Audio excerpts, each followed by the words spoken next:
In addition to while, C++ also has the for loop.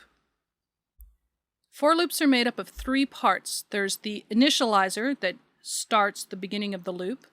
So if you want to do something 10 times, you might initialize to 1 if you were going to go from 1 to 10, or to 0 if you're going to go from 0 to 9. You can declare a variable here in the initializer. If you do that, then the variable goes out of scope when the for loop is over, or you can use a variable that's already in scope and it'll continue to be in scope at the end of the loop.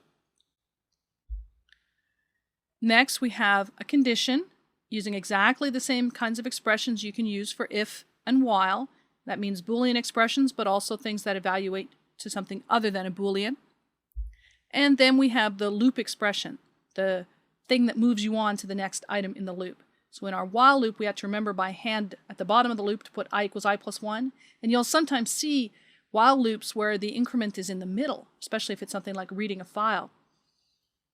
The for loop expression is always done at the very last thing. So the whole loop body gets executed, and then the loop expression, and then we come around and test the condition again, and if appropriate, go and execute the loop again. So here's a sample for loop for int I equal to 0, I is less than 10, I is equal to I plus 1. And again, there's a better way to increment I, which we'll cover later. Now this loop runs from 0 to 9, 10 is not less than 10. And running from 0 to 9 is the very C++-ish way to do something 10 times. Because I has been declared right here in the initializer, after the for loop, I will be out of scope. That's great. It lets you sort of throw away these variables whenever you want.